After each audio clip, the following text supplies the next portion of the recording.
when they were first built. But look at the width of the streets. And on the right-hand side, you're going to see an archway just now on the right. And that is a mews. Those houses were for the carriages. You would be dropped off at your house and the coachman would go around there to park the carriage up. Those mews houses used to be for working people. Now they cost about £3 million each. It is very expensive to live in London. Where are you all staying? Are you all over the place, or? We live in a mews. You live in a mews. Western Mews. So you're all over the place. And what you'll notice we drive by, this is all purpose-built planning, and what we have is the grid pattern of streets here. But you'll notice the churches, and they look like they've been here forever.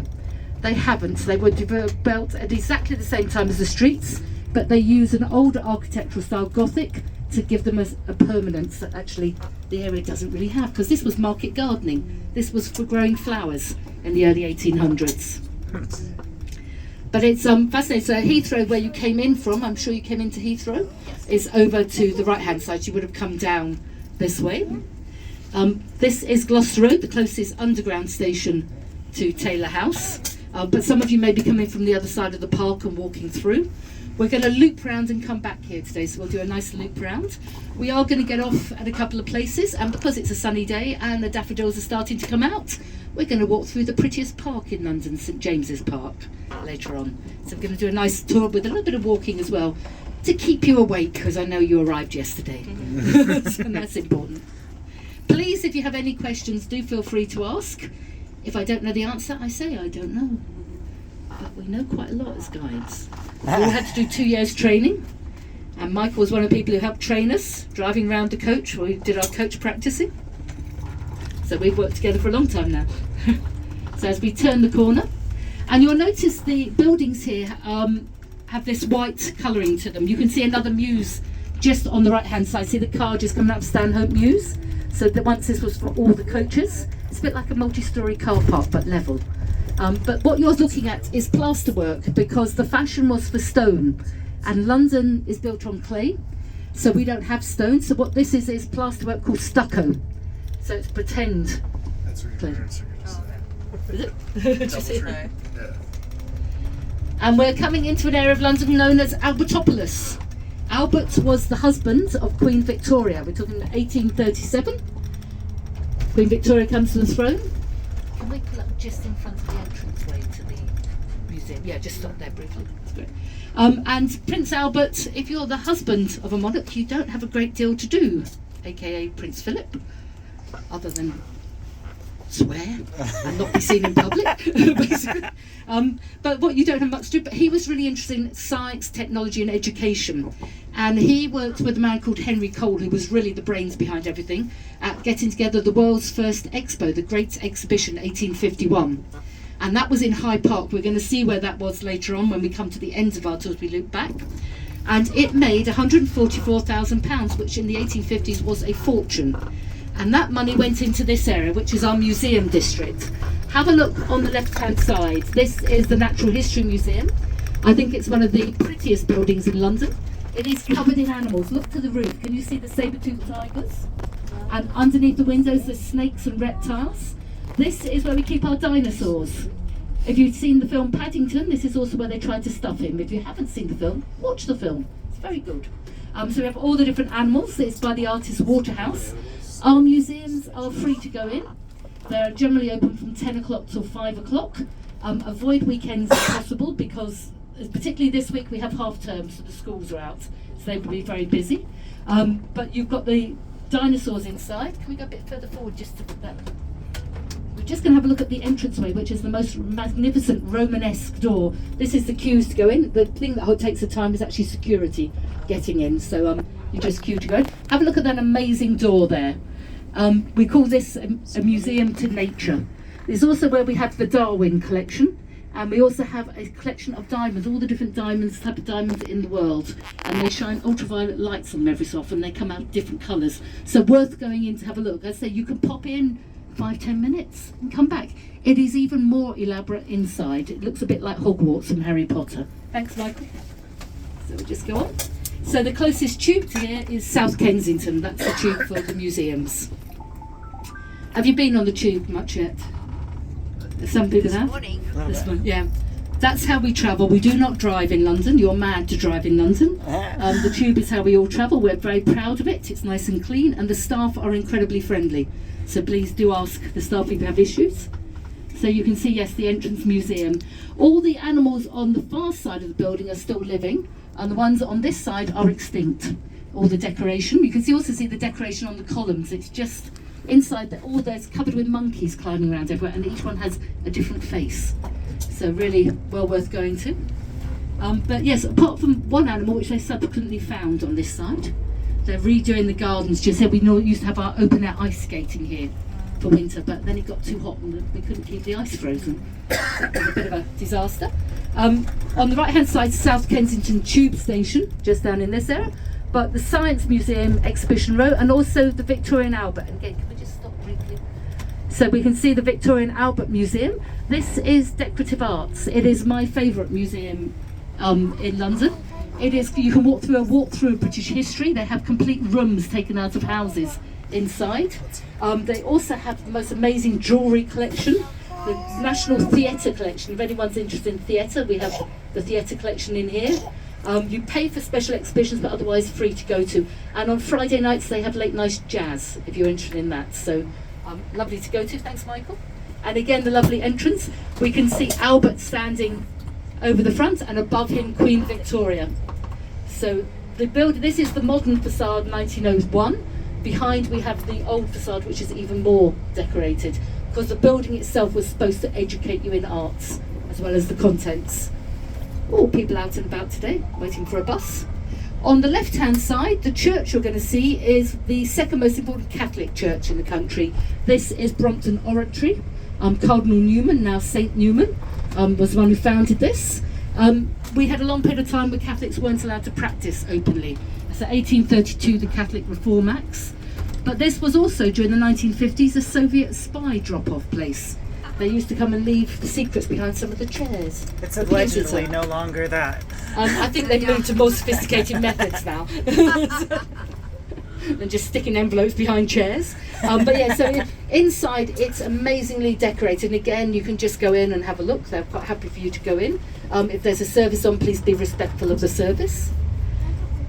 So we're in Knightsbridge now, and Knightsbridge is all about shopping. Very nice pubs. Some of you may want to go to our pubs. You can see one just on the right, the Bunch of Grapes. There's quite nice pies. We like to decorate our pubs with hanging baskets because it makes the alcohol less strong. Have you believed that? Have any of you tried beer here yet? Oh, I will. you will have to, but be careful because our pints are a third bigger than your pints. So yeah, you won't go for a half. So yeah, do try the beer. I'm not a beer drinker myself. My husband says I need to keep practicing, but it hasn't happened. I'll have yours. But we have the most famous shop in London on the right hand side. This is Harrods. Currently all done up to advertise Burberry's. So I don't know if any, you'll see Harrods. It's enormous. This shop was founded here originally to provide food for the Great Exhibition, and now it has expanded. It had the first ever escalator in the country, and they employed a man called Nobby who had one leg to ride up and down it and show how safe it was. And when you got to the top, there was a man with brandy to help you recover. I think they brought that back. We'd be much happier shoppers. But Knightsbridge, the underground station, one exit from the underground will take you up into Harrods. One word of warning: when you're in Harrods, be careful of your bags because we get pickpockets in Harrods, so just be careful of your belongings. London is pretty safe, but you do need to be streetwise, but otherwise it's fairly safe. So you can see some of our more upmarket shops. This is quite an exclusive area. Just round the corner from here we have Sloane Street, and that's really like the Rodeo Drive. It's all the designer shops. They're for thin people. I don't go there. Who wants to go there? But we're coming to some of the most expensive real estate in London. London is incredibly expensive. On the left hand side, as we turn the corner, you'll see some glass, you call them apartments, we call them flats because they're flat. And you can see this is number 1 Hyde Park. There is a penthouse for sale for £77 million. 80% are kept empty because these are investment properties. People invest here. But you'll see on the right hand side Sloane Street. So our Rodeo Drive takes you down to Sloane Square and the King's Road in that direction. Harvey Nichols always has fantastic, just as we get a van right next to us, fantastic shop windows. So do you say so? Quite an expensive, exclusive area of London. But to be quite honest, all of London is now. You have to go quite some way out to actually get affordable housing nowadays in London. So it's very hard. We don't tend to have communities anymore because everyone is constantly moving further and further out because you just can't afford to stay together. The Mandarin Oriental on the left, one of our 5-star hotels. This is where the Prime Minister of India came before he was Prime Minister. Gandhi came to negotiate Indian independence, and he had a very strict diet. So he didn't drink cow's milk. So he brought a goat with him, and we tied the goat in Hyde Park. And have a look down the side street now on the left-hand side, and you'll get your first glimpse of Hyde Park. We're going to drive around the park, and the daffodils are out. Look at the yellow patch just coming out this week. Hyde Park, you can actually hire a horse and ride a horse around Hyde Park. It's about £100 for an hour. Hell yeah. Should you want to. It is the one place I recommend you ride our bicycles for hire. Not on the roads. Do what? The bikes. We have bikes for hire, but in the park it's nice and safe to ride them round.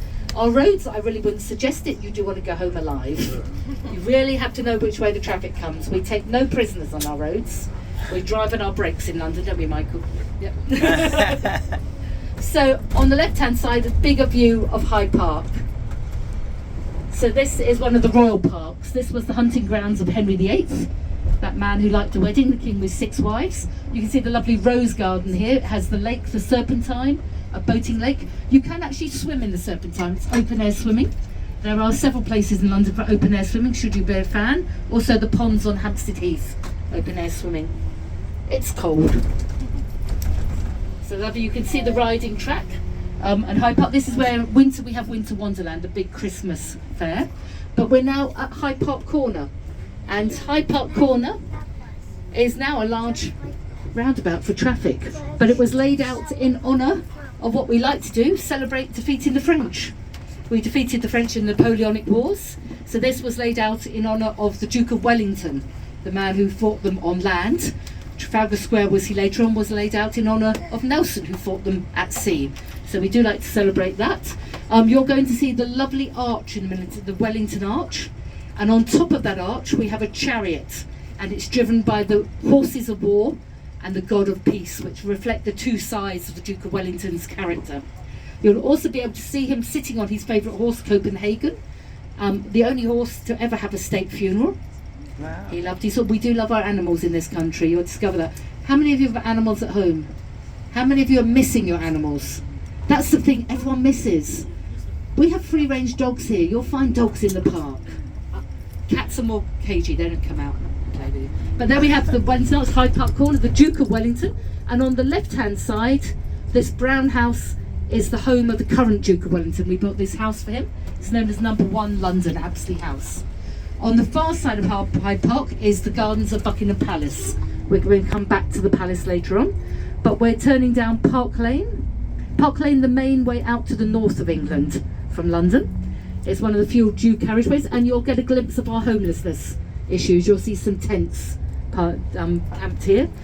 We have less of a homelessness issue than we did prior to COVID. During COVID, somehow or other, we managed to house everyone. But it's now creeping back in again. So Hyde Park on the left-hand side, look at the scale of the park. Our parks are what we call the lungs of London because they help to turn the pollution back into good, breathable air. And they're very widely used. There'll be people playing football on Sundays. We have junior football leagues. So very occasionally we see Americans doing something called baseball. But we don't understand that. So we look the other way. The hotels on the right-hand side are the 5-star hotels. Any Downton Abbey fans? Anyone ever see Downton Abbey? This is where Rose came out when she came to the hotels here. So this is where debutantes would come in what was basically a large cattle market to find a suitable husband. So these are the big hotels, the Dorchester. Madonna likes staying at the Dorchester when she comes over. She books 2 floors. Because that's what you need, isn't it? Because she can. But instead we have the lovely park over on the opposite side. You'll see joggers out. Do you have any joggers on the coach? This is where you can go. I never understand, but I get a bus. It's easier. So the big hotels on the right and the ballrooms that went with them. So this was where people would come to dance. Well, rich people would come to dance. You can see people out on the bikes for hire. We have numerous different types of bikes for hire. Just go online. A really good website to use is the Londonist, which will tell you lots of information about what's free in London. For some reason they put a cycle lane in here, which goodness knows why, because you're really going to cycle in the park. We have a lovely fountain coming up. That's the Joy of Life fountain. And I always think it is. Look at the people in the middle skipping around. So a lovely little fountain there. We have a 20-mile-an-hour speed limit in London. We often say, don't we, Michael, if only we could get up to 20 miles an hour, we'd be so happy. If you were to keep going, you would come to Marble Arch at the end of the street, which is where we used to have Speaker's Corner. I'm not sure anyone actually comes to Speaker's Corner anymore. But we also have Oxford Street, one of our main shopping streets in London, 2 miles of shops. That is going to run parallel to where we go. Speaker's Corner on the left-hand side. We're turning around because we have one of our loveliest memorials here on the left. Animals in War. Have a look here. You can see the animals going through as beasts of burdens on the left, and they're coming out the other side liberated. As I say, we like animals in this country. Probably more than people. Speaker's Corner was right at That corner junction down looked like there. a crowd might have been there. Had some white flags. Yeah. Oh, there may be demonstration on as well. So there's lots of demonstrations at the moment about Gaza and what's going on, particularly at the moment with Rafah. So the houses you see, only one of these houses is now an independent, complete house. Mainly this is the area of hedge funds and money. We're now in Mayfair, and Mayfair was so called because we had a fair in May. We are very simple in how we call things. And this is where the American Embassy used to be. It's now moved over to Vauxhall on the other side of London, but we'll see the former American Embassy. Just the building on the right hand side. It's been turned into a hotel. It's been bought by the Qataris, so it's going to be turned into a hotel. This is where they had the demonstrations in the 1960s when you had the Vietnam War going on. We had big demonstrations here. Also on the left hand side, the building on the left is where Eisenhower came during the Second World War, so this was his headquarters just here. We still have one of the figures. Some of the American presidents have been moved, but we still have FDR. I really like Roosevelt. Well, actually, I like Eleanor much better, but I like Roosevelt anyway because I studied him at history, so I sort of feel like I know him. I read his diaries. There he is, the man who did the New Deal. But again, big 5-star hotels in this area. The street on the left-hand side, if you go to the left and the next road down, you come to Oxford Street, the main shopping street. But we're going to have a little drive round. You can see the American Embassy, how grand it was on the right, or occupied the whole of one side of the square here, Grosvenor Square. Oh, we can't go down there. Let's go back down. Let's go back down to Hyde Park Corner and see how far we can get down Piccadilly. Yeah. We have a road closure, so Mayfair in this side. So this happens, so we then have to find out where we are going. So these squares, this is how London developed. When we get to the City of London, we have lots of small twisty-turny streets, because after the Romans left, the Romans always built on a grid pattern. When they left, the city wasn't occupied for 400 years. When Alfred the Great came back to reoccupy the city, trees had grown, and he wasn't being green, he was being economical, so he built his streets around the trees. So we have an organic development in the city. Here we have the grid layout. It's more economical housing-wise to build on a grid. So you'll see the two different styles of street layout. So as I say, once these were all individual houses, but now largely hedge funds and finance. There's a few apartments still in here, but generally it's money. So we'll go down and see how far we can get down Piccadilly. Yeah. It looked clearer at that end, didn't it? I'm going up.